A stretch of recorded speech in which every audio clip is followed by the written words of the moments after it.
गौरीशङ्कर देवौ करुणासागरौ शुभौ भक्तानुग्रहकर्तारौ वन्दे नित्यं महेश्वरौ। कैलासशिखरे रम्ये दिव्यसिंहासने स्थितौ जगतः पालनौ शुभौ। चन्द्रशेखर शम्भुं तं पार्वतीं वरदां शिवां भक्तहितपद्मनिलयौ प्रणमामि पुनः पुनः। त्रिनेत्रं नीलकण्ठं तं गौरवर्णां मनोहरां शक्तिमयो देवौ भजामि शरणं गतः। डमरुनिनदसंयुक्तं वीणागीतसमन्वितं दैवमङ्गलरूपं तत् हृदि मे सततं वसेत्। गौरीशङ्कर देवौ करुणासागरौ शुभौ भक्तानुग्रहकर्तारौ वन्दे नित्यं महेश्वरौ।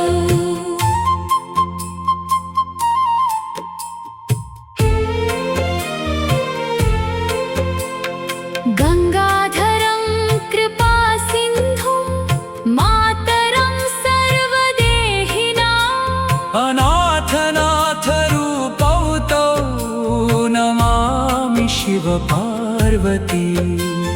वृषवाहनमीशानं सिंहवाहां तपस्विनी धर्ममार्गप्रदातारौ वन्दे भक्तार्तिनाशकौ।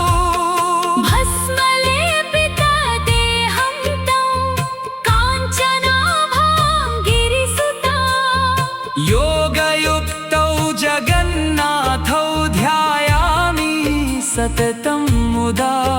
सृष्टिस्थित्यन्तकर्तारौ मायाशक्तिसमन्वितौ भवभीतिहरौ नित्यं शरण्यौ मे उमापति।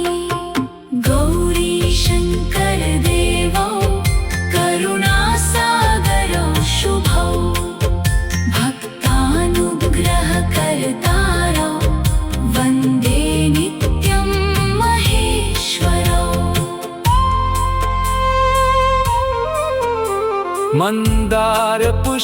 मन्दारपुष्पगन्धाढ्यं कैलासं परमं पदम् यत्र देवो सदा स्तः तन्मे चित्ते विराजताम्। नागहारधरं शान्तं मुक्ताहारविभूषितां भवरोगहरो वन्दे जगदानन्दकारकौ।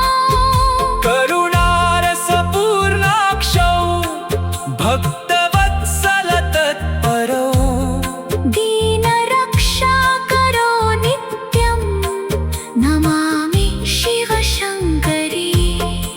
शूलपाणिं महादेवं कमलाक्षी मनोहरा भुक्तिमुक्तिप्रदातारौ वन्दे पार्वतीपतिम्। गौरीशङ्कर देवौ करुणासागरौ शुभौ भक्तानुग्रहकर्तारौ वन्दे नित्यं महेश्वरौ। नृत्यन्तं ताण्डवे शम्भुं लसन्तीं गिरिजां मुदा देवगन्धर्वसंसेव्यौ प्रणमामि पुनः पुनः। वेदवेद्यो जगन्नाथौ भक्तानन्दप्रदायकौ ज्ञानभक्ति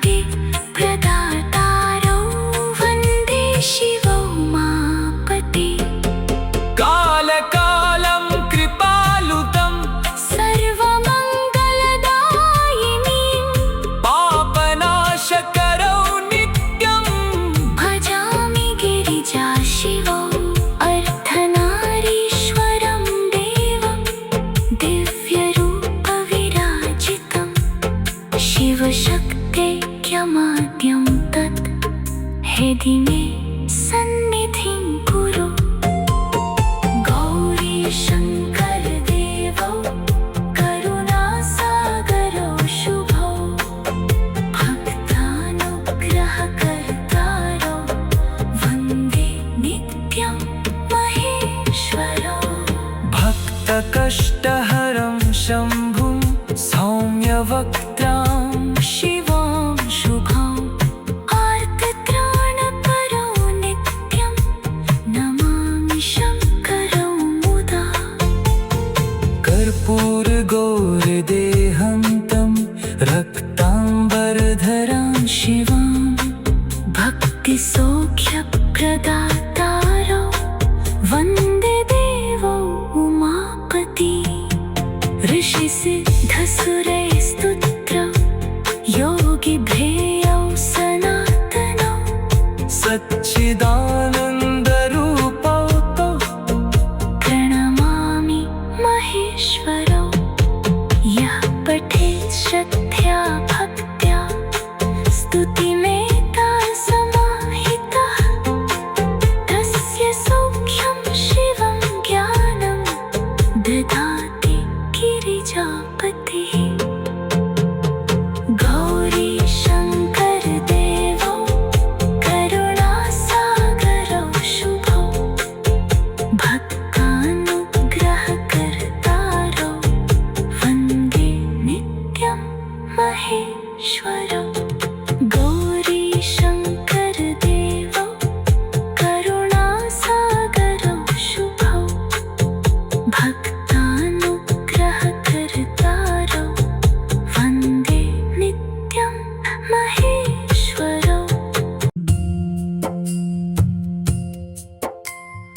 गौरी शङ्कर देवौ करुणासागरौ शुभौ भक्तानुग्रहकर्तारौ वन्दे नित्यं महेश्वरौ। कैलासशिखरे रम्ये दिव्यसिंहासने स्थितौ गौरी शङ्करौ वन्दे जगतः पालनौ शुभौ। चन्द्रशेखर शम्भुं तं पार्वतीं वरदां शिवां भक्तहितपद्मनिलयौ प्रणमामि पुनः पुनः। त्रिनेत्रं नीलकण्ठं तं गौरवर्णां मनोहरां शक्तिमयौ देवौ भजामि शरणं गतः। डमरुनिनदसंयुक्तं वीणागीतसमन्वितं दैवमङ्गलरूपं तद् हृदि मे सततं वसेत्। गौरी शङ्कर देवौ करुणासागरौ शुभौ भक्तानुग्रहकर्तारौ वन्दे नित्यं महेश्वरौ।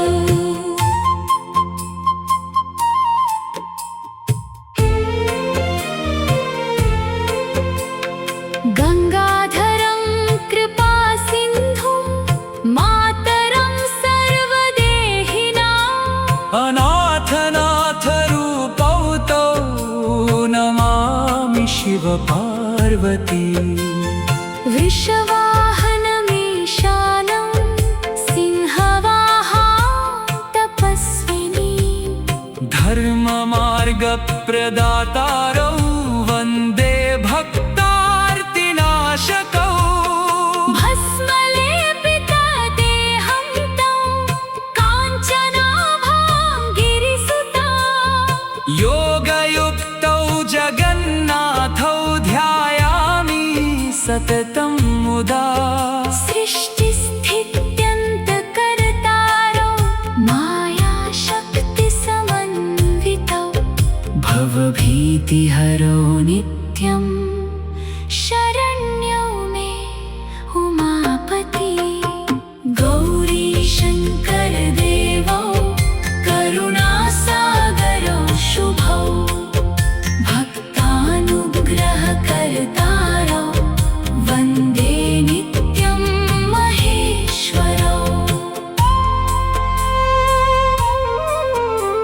मन्दारपुष्पगन्धाढ्यं कैलासं परमं पदम् यत्र देवो सदा स्तः तन्मे चित्ते विराजताम् नागहारधरं शान्तं मुक्ताहारविभूषिताम् भवरोगहरो वन्दे जगदानन्दकारकौ करुणारसपूर्णाक्षौ भक्तवत्सलतत्परौ दीनरक्षाकरो नित्यं नमामि शिवशङ्करी शूलपाणिं महादेवम् कमलाक्षी मनोहरा भुक्तिमुक्तिप्रदातारो वन्दे पार्वतीपतिं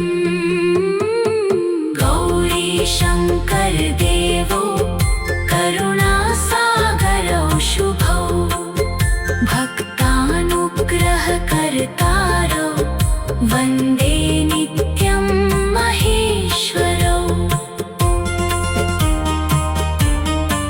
नृत्यन्तं ताण्डवे शम्भुं लसन्तीं गिरिजां मुदा देवगन्धर्वसंसेव्यौ प्रणमामि पुनः पुनः वेदवेद्यो जगन्नाथौ भक्तानन्दप्रदायकौ ज्ञानभक्ति प्रदातारौ वन्दे शिवौ मापते कालकालं कृपालुतं सर्वमङ्गलदायिनीं पापनाशकरौ नित्यं भजामि गिरिजा शिवौ अर्धनारीश्वरं देवं दिव्यरूपविराजितं शिवशक्तेऽख्यमाद्यं तत् हृदि मे सन्निधिं कुरु गौरीशङ्करदेवौ करुणासागरौ शुभौ भक्तानुग्रहकर्तारौ वन्दे नित्यं महेश्वरौ भक्तकष्टहरं शम्भुं सौम्यवक्त्रां शिवां शुभां आर्तत्राणपरौ नित्यं नमामि शङ्करौ मुदा कर्पूरगौरदेहं रक्ताम्बरधरां शिवां भक्तिसौख्यप्रदातारौ वन्दे देवौ उमापति ऋषिसिद्धसुरैस्तुत्रौ योगिभ्रेयौ सनातनौ सच्चिदानन्दरूपौ तौ प्रणमामि महेश्वरौ यः पठेत् श्रद्धया भक्त्या स्तुतिमेता समाहितः तस्य सौख्यं शिवं ज्ञानं ददाति गिरिजापतिः गौरीशङ्करदेवौ करुणासागरौ शुभौ भक्तानुग्रहकर्तारौ वन्दे नित्यं महेश्वरौ गौरीशङ्करदेवौ करुणासागरौ शुभौ भक्तानुग्रहकर्तारौ वन्दे नित्यं महेश्वरौ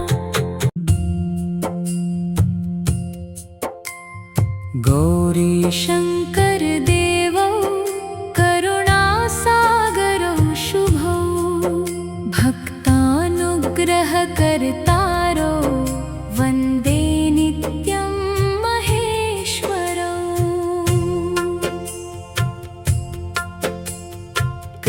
कैलासशिखरे रम्ये दिव्यसिंहासने स्थितौ गौरीशङ्करो वन्दे जगतः पालनौ शुभौ चन्द्रशेखर शम्भुं तं पार्वतीं वरदां शिवां भक्तहितपद्मनिलयौ प्रणमामि पुनः पुनः त्रिनेत्रं नीलकण्ठं तं गौरवर्णां मनोहरां शक्तिमयौ देवौ भजामि शरणं गतः डमरुनिनदसंयुक्तं वीणागीतसमन्वितं दैवमङ्गलरूपं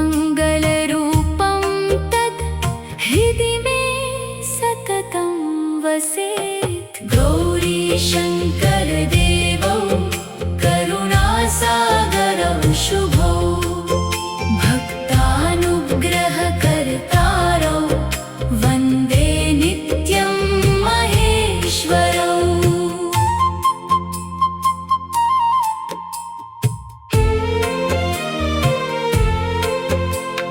गङ्गाधरं कृपासिन्धुं मातरं सर्वदेहिनाम् अनाथनाथरूपौ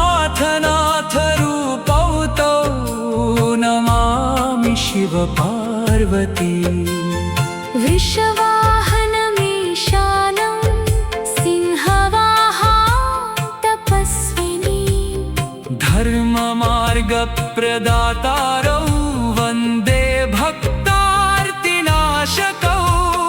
भस्मलेपितदेहं तं काञ्चनाभां गिरिसुता योगयुक्तौ जगन्नाथौ ध्यायामि सततं मुदा सृष्टिस्थित्यन्तकर्तारौ मायाशक्तिसमन्वितौ भवभीतिहरौ नित्यं शरण्यौ मे उमापति गौरीशङ्कर देवौ करुणासागरौ शुभौ भक्तानुग्रहकर्तारौ वन्दे नित्यं महेश्वरौ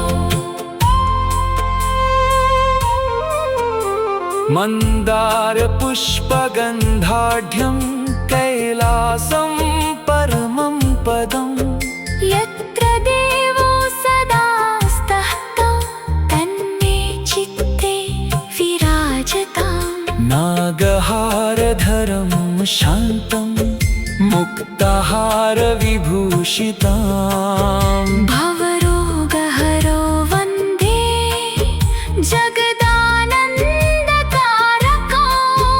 करुणारसपूर्णाक्षौ भक्तवत्सलतत्परौ दीनरक्षाकरो नित्यं नमामि शिवशङ्करी शूलपाणिं महादेवं कमलाक्षी मनोहरा भुक्तिमुक्तिप्रदातारौ वन्दे पार्वतीपतिं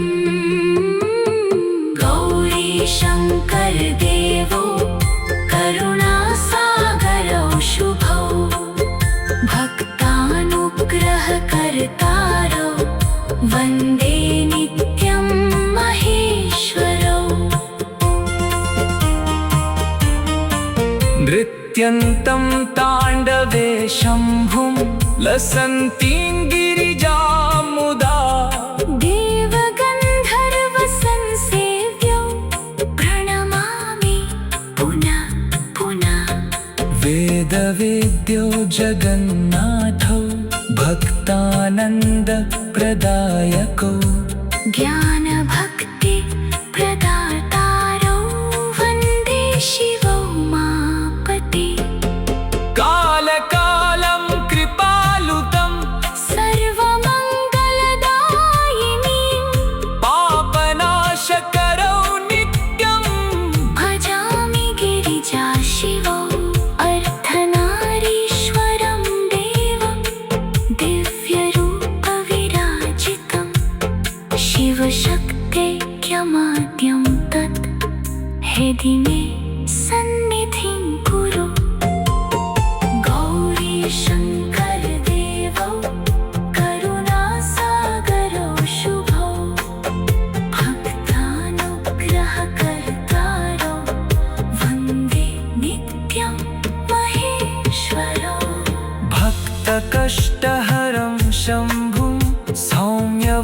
पवित्रां शिवां शुभाम् आर्तत्राणपरो नित्यं नमामि शङ्करं मुदा कर्पूरगौरदेहं